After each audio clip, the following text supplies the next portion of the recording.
calon presiden bisa saling bertanya. Jadi kami mohon kerjasama dan komitmen dari para hadirin, dari Bapak dan Ibu sekalian untuk tetap menjaga ketertiban dan memberikan hak yang sama kepada calon presiden yang sedang berbicara untuk bisa menampilkan performa terbaiknya. Dan kami undang Pak Prabowo, Pak Ganjar dan Pak Anies untuk maju ke podium. Kami persilakan, Pak. Baik, jawaban pertanyaan akan ditanggapi oleh capres penanya dan selanjutnya akan direspon kembali oleh calon presiden yang menjawab. Sebelumnya kepada para calon presiden 2024 mohon diingat untuk melakukan tanya jawab sesuai tema debat pada malam hari ini, yakni pertahanan, keamanan, hubungan internasional, globalisasi, geopolitik, dan politik luar negeri. Dan jika menggunakan singkatan atau terminologi, maka wajib untuk memberikan penjelasan dari pertanyaan yang dimaksud. Sepakat ya? Mohon tenang. Dan kesempatan pertama di segmen ini kami berikan kepada calon presiden nomor 3 Bapak Ganjar Pranowo untuk bertanya kepada calon presiden nomor 1 Bapak Anies Baswedan. Waktu Pak Ganjar 1 menit dimulai saat Bapak berbicara. Mas Anies, anggaran pertahanan belum ideal. Tadi saya sampaikan kita perlu 1-2% dari PDB. Sekarang masih 0,78%. Ini data. Untuk beli alutsista masih harus ngutang dan utang kita di 2023 naik dari 20,7 miliar dolar menjadi 25 miliar dolar. Padahal target Renstra kita, perlu saya panjangkan, rencana strategis ya, minimum essential force di 2024 tidak tercapai kira-kira. Karena sekarang hanya 65,49% dari target. Kira-kira menjadi pertanyaan saya nih Mas Anies. Apa solusi ekonomi pertahanannya untuk kita bisa mengejar ketertinggalan dan kemudian menyelesaikan persoalan-persoalan itu agar pertahanan kita menjadi strong? Baik, masih ada Bapak sedikit lagi? Baik, terima kasih Pak Ganjar. Mohon untuk tenang. Kami persilakan Bapak Anies Baswedan untuk menjawab waktu Bapak 2 menit. Silakan. Terima kasih Pak Ganjar. Jadi terkait dengan anggaran pertahanan, seperti yang disampaikan kita masih di bawah, kita disebutkan 0,78, kami memandang memang perlu sampai dengan 1-1,5% yang kita butuhkan. Dan untuk itu, maka kita harus memperbesar GDP kita, memperbesar APBN kita. Karena itulah pertumbuhan ekonomi menjadi penting. Dengan pertumbuhan ekonomi yang merata dan berkualitas, harapannya maka kita memiliki masukan negara yang cukup. Kemudian yang kedua, tadi terkait dengan hutang. Hutang-hutang yang digunakan untuk aktivitas produktif yang meningkatkan kesejahteraan, menumbuhkan perekonomian. Itu juga salah satu cara untuk memperbesar APBN kita dengan adanya pendapatan. Yang ketiga, adalah bagaimana pajak kita diperluas basisnya, ditingkatkan efektivitasnya, lagi-lagi untuk meningkatkan pendapatan. Lalu tidak kalah penting adalah memastikan bahwa praktek-praktek koruptif yang membuat anggaran terserap tidak secara optimal itu ditiadakan. Dengan begitu, maka porsi yang kita miliki untuk sektor pertahanan akan bisa kita alokasikan. Tanpa kita memiliki anggaran yang cukup, maka alokasi di sini menjadi berat. Dan bila kita melakukan pembelanjaan, maka kami membayangkan justru menggunakan kekuatan sendiri. Kalaupun ada dalam bentuk hutang, maka itu satu paket dengan belanja senjatanya, belanja alutsistanya, sehingga itu menjadi satu kesatuan. Dan meniadakan praktek-praktek middleman di dalam penyelenggaraan alutsista, seperti peraturan perundangan yang mengharuskan itu G2G atau langsung dengan korporasi yang membuatnya. Jadi kami melihat dengan cara seperti itu, meningkatkan alokasi itu satu hal, mengefisienkan itu hal berikutnya yang harus kita kerjakan. Terima kasih. Baik, waktu sudah habis. Pak Ganjar, kami silakan untuk menanggapi pernyataan dari calon presiden nomor 1. Waktu yang 1 menit, Pak Ganjar, kami persilakan. Ya, ternyata jawaban saya dapat bonus. Sebenarnya saya ingin membahas yang soal pertahanan dan alutsista. Tapi oke, saya kira Terima kasih atas jawabannya. Saya ingin menyatakan dengan jelas, maka pertumbuhan ekonomi 7% wajib. Alokasi 1-2% PDB menurut saya menjadi keharusan agar kuat. Dan belanja alutsista kita ini harus jadi investasi pertahanan kita. Tanknya dibuat dipindah, helinya di PT DI, fregatnya ada di PT PAL, sibernya ada di PT LEN. Maka kalau kemudian itu bisa kita optimalkan betul-betul, rasa-rasanya apa yang kita capai dari minimum essential forces-nya akan tercapai. Kalau kita lihat di 2024 yang rasa-rasanya agak berat bisa dicapai, maka saya khawatir makin mundur, tidak ajak dalam perencanaan, ini menyulitkan. Dan kita perlu garda samudera untuk mengawal Indonesia dan pertahanan sakti 5.0. Waktu habis, terima kasih Pak Ganjar. Kami persilakan. Oke, tenang. Kami persilakan Bapak Anies untuk menanggapi tanggapan dari Pak Ganjar waktu Anda 1 menit. Silakan. Ya, pemanfaatan atas sumber daya lokal itu penting, perlu kita teruskan. Dan kita perlu memanfaatkan juga, memastikan bahwa tenaga-tenaga dalam negeri untuk bidang pertahanan itu diinvestasikan secara serius. Pembahasan mengenai investasi sumber daya manusia ini kunci. Kita perlu mengirimkan lebih banyak lagi generasi baru untuk ilmu-ilmu alutsista, sehingga kedepannya penyelenggaraan alutsista domestik bisa berkembang. Itu satu hal dalam jangka panjang. Nah, jadi karena itu saya sepahaman tentang pentingnya dalam negeri. Tapi tidak kalah penting ketika kita berbicara tentang memastikan bahwa belanja alutsista itu bersih, tidak melibatkan korporasi-korporasi yang punya masalah dengan korupsi. Dengan begitu maka bukan saja anggarannya efisien, tapi tidak bocor di dalam belanja alutsista. Baik, terima kasih Pak Anies, waktunya sudah habis. Mohon tenang Bapak dan Ibu sekalian, baru saja kita lihat nomor urut 3 dan 1 saling berhadapan dengan tanya jawab dan memberi tanggapan. Dan selanjutnya kami berikan kesempatan kepada calon presiden nomor urut 1 Bapak Anies Baswedan akan bertanya kepada calon presiden nomor urut 2 Bapak Prabowo Subianto. Untuk itu kami persilakan Pak Anies untuk bertanya, waktunya 1 menit dimulai dari Bapak berbicara. Terima kasih.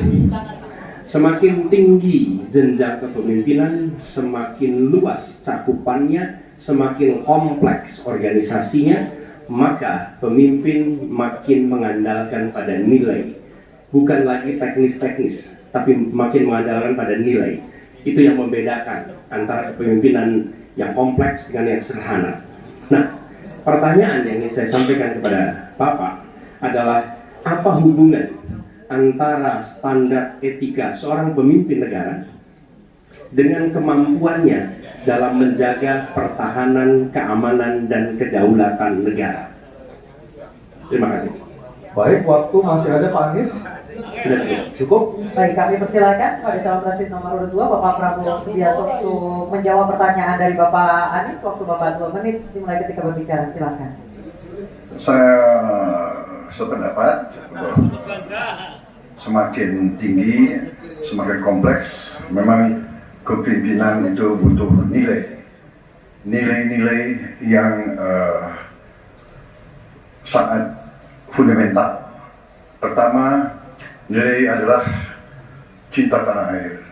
Kedua, kejujuran. Ketiga, kebersihan yang Bapak bolak-balik ngomong. Harus memberi contoh. Tidak boleh korupsi dengan bentuk apapun. Jadi saya sepakat harus ada kepemimpinan berdasarkan nilai, ya. Jadi hubungan dengan etik benar. Ya, kita harus beretik dengan benar. Ya, jujur. Apa yang kita katakan itu yang ada di hati kita. Jangan lain di mulut, lain di hati. Dan harus cinta tanah air. Pertahanan ini sakral bagi kita. Ini menyangkut keselamatan kita. Jangan karena ambisi pribadi kita menghasut dan menyesatkan rakyat. Itu etik yang tertinggi, Saudara Profesor Anies Baswedan. Itu etik yang tertinggi, kebersihan jiwa, kejujuran. Kesetiaan ke rakyat. Sekali lagi, jangan karena ambisi pribadi kita menyesatkan rakyat, kita menghasut rakyat, kita membahayakan pertahanan keamanan rakyat. Kasihan prajurit-prajurit yang sedang berjuang untuk menjaga kita, polisi-polisi yang menjaga kita. Kasihan kalau ada calon-calon pemimpin yang kerjanya hanya menghasut saja. Waktu habis, terima kasih Pak Prabowo. Mohon tenang. Kita tenang dulu, Bapak Ibu, kita tenang dulu. Oke, kita tenang dulu.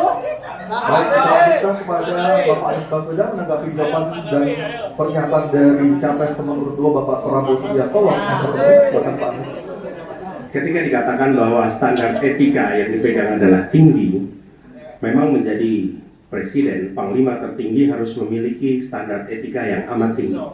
Itu harus, karena dia akan mengambil keputusan, mengerahkan pasukan, dan ketika harus bertempur ada korban nyawa, itu keputusan-keputusan etika. Tapi dalam kenyataannya Pak, ketika Bapak memimpin di Kementerian Pertahanan, banyak orang dalam pengadaan alutsista, PT Teknologi Militer Indonesia, Indonesia Defense Security, lalu orang dalam pengelolaan food estate, lalu ada kejadian-kejadian di mana kita semua menyaksikan ketika ada pelanggaran etika dan Bapak tetap jalan terus dengan cawapres yang melanggar etika. Artinya ada kompromi atas standar etika. Standar etika dipaksa. Dan kemudian dalam pidato Bapak mengolok-olok tentang penting etika. Saya tidak tega untuk mengulanginya. Pertanyaannya, apa penjelasan Pak Prabowo soal itu semua? Baik, waktu hadir. Oke, tenang dulu, kita lanjutkan acaranya. Kami persilakan Bapak Prabowo untuk menanggapi pernyataan Bapak Anies Baswedan. 1 menit, silakan. Jadi, saudara-saudara, semua data yang saudara ungkapkan itu keliru semua. Jadi saya duduk, kita buka-buka aja. Mau bicara USC, mau bicara apa, PT Teknologi Militer Indonesia, kita buka. Iya kan? Jadi, di mana masalahnya? Nah, saudara bicara etik, ya kan? Saya itu keberatan karena saya menilai, maaf ya, karena Anda desak saya terus saja saya menilai Anda tidak pantas bicara soal etik. Itu saya merasa bahwa Anda itu posturing, Anda itu menyesatkan. Itu ya. Saya boleh berpendapat kan? Saya menilai Anda tidak bicara soal etik karena Anda memberi contoh yang tidak baik soal etik. Terima kasih.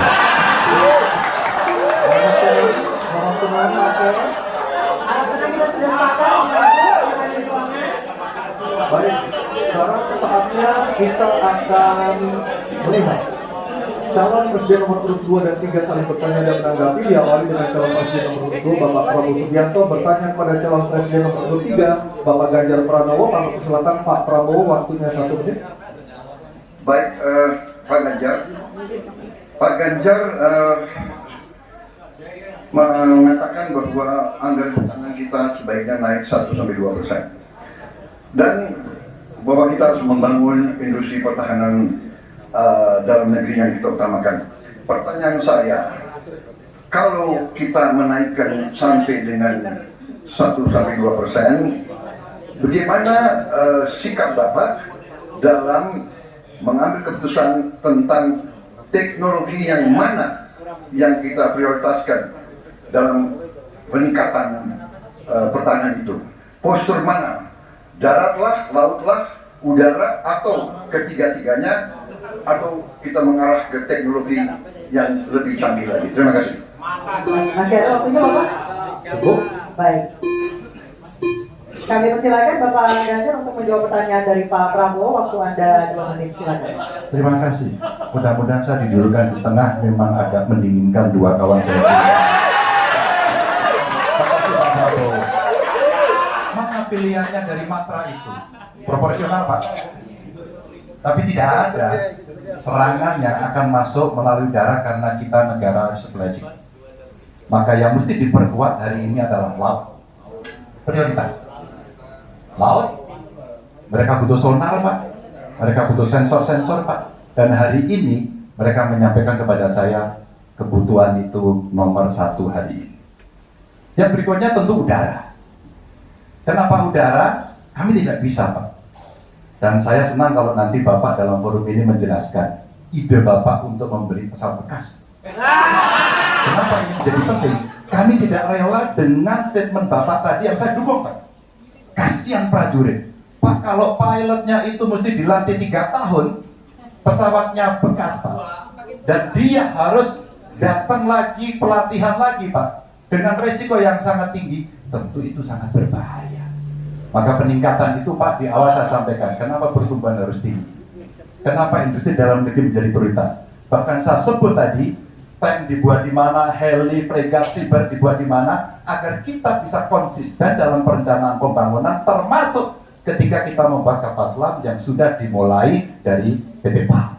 Yang kerjasamanya kalau tidak salah Bapak batalkan dengan Korea Selatan. Tolong Pak, kalau saya keliru, ini kesempatan Bapak untuk bisa menjelaskan dengan PT PAL yang kerjasama dengan Korea Selatan. Pak Prabowo, jadi nanti itu. Ini gak apa-apa kalau saya terima sebenarnya debat sebenarnya seperti ini. Kalau boleh tanya jawab langsung. Baik, silakan Bapak Ganjar, silakan. Oke. silakan Pak dilanjutkan, masih ada waktu. Masih ada waktu Pak Ganjar. Iya, ya sudah selesai. Silakan. Baik, silakan Pak Prabowo, waktunya 1 menit. Baik, terima kasih Pak Ganjar. Kesempatan saya bisa menjawab. Jadi, alat perang itu usianya kurang lebih 25 sampai 30 tahun. Pesawat terbang, kapal perang dan sebagainya. Jadi bukan soal bekas dan tidak bekas, tapi usia pakai. Ya. Kemudian jadi pesawat umpamanya pesawat Mirage 2005 yang ada di Qatar yang rencananya kita ingin akuisisi itu usia pakainya masih 15 tahun, Pak. Dan teknologi ini mengarah kepada yang lebih canggih. Kita menunjukkan yang canggih, yang terbaru. Tapi kalau kita beli baru, datangnya Pak, baru 3 tahun, dan operasionalnya itu baru 7 tahun Pak. Nah sementara 3-7 tahun ini, kita perlu deterrent, kita perlu kemampuan. Itu maksudnya latar belakang. Jadi saya kira itu yang bisa saya jelaskan, tapi waktu yang singkat tidak cukup. Baik, sudah habis. Saya kembali ke capres nomor 3. Tenang dulu, Bapak Ganjar untuk menanggapi tanggapan dari Pak Prabowo. Silakan Bapak 1 menit. Ya awalnya saya percaya sekali bahwa Bapak akan memahami ini. Tapi hari ini saya menjadi meragukan. Karena saya bertanya kepada pilot, saya bertanya kepada Angkatan Laut pada persoalan ini. Perencanaan pembangunan yang top down membuat seluruh matra hanya menerima saja. Kenapa ini saya sampaikan Pak? Maka kalau kita bicara katakan bukan soal cerita bekasnya, buat kami tidak. Karena Yuwono Sudarsono pernah menolak itu, dan apa yang Bapak rencanakan hari ini ditunda. Apa artinya? Saya kira perencanaannya terlalu gegabah pada soal itu. Dan keseriusan itu tidak dimunculkan sama sekali pada pengelolaan industri pertahanan dalam negeri. Di mana PT PAL kemudian hari ini sudah mendapatkan hutang, dan kemudian dia tidak bisa melaksanakan apapun pada soal itu. Maka ini menjadi catatan, tapi saya berterima kasih karena Pak Prabowo menjelaskan itu, dan mudah-mudahan masyarakat menjadi jelas posisinya.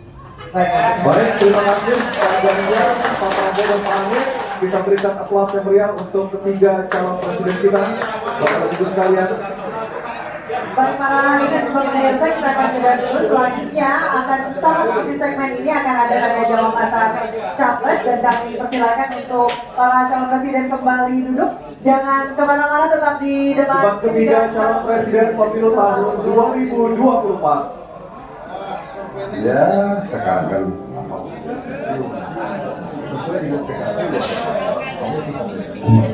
Ya, Bapak Ibu sekalian, seperti yang kita informasikan kemarin, sebetulnya kita rencananya mau ada tamu dan ada souvenir atau door prize, tapi ternyata beliaunya nggak bisa hadir atau tadi malam katanya rapat sampai jam 3 pagi.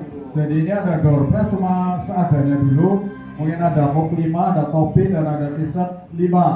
Jadi mungkin Pak dari pun monggo ini kumpul lagi, ambil nomornya, nanti nomornya dibaca dari absen yang hadir. Nomor Ya sekalian 5 Pak untuk move dulu nih dari relawan apa sumbangan dari relawan juga. Ya nanti dibantu Pak baca nomornya nomor 2.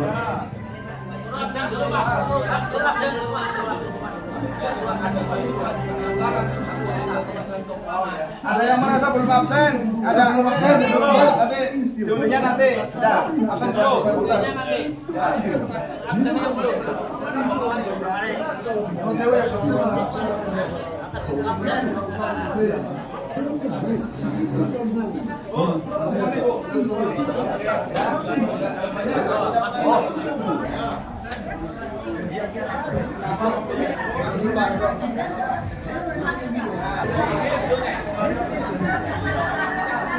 Selanjutnya kalau ada debat boleh, kalau yang mau apa nitip untuk doorpress apa saja, ini dari relawan-relawan, ini juga dari relawan semua. Jadi untuk memeriahkan aja, untuk meramaikan. Sebenarnya kita juga karena ternyata banyak ibu-ibu tadinya kepingin apa yang dipakai ibu-ibu ya, atau apa alat cuci dan sebagainya, tapi ternyata nggak jadi datang. Sebenarnya kemarin sudah banyak yang direncanakan, dan kemarin juga ini udah dikurangi untuk topi kita pesen, ternyata baru datang cuma 20 kemarin, untuk senam pagi tadi sama kemarin sore. Jadi ini mohon maaf, jadi ya bisa dikatakan sisa karena yang selanjutnya belum datang lagi. Mudah-mudahan secepatnya besok sudah ada souvenir yang lain yang bisa kita terima dari teman-teman relawan di Semarang. Terima kasih. Selamat malam Bapak Ibu.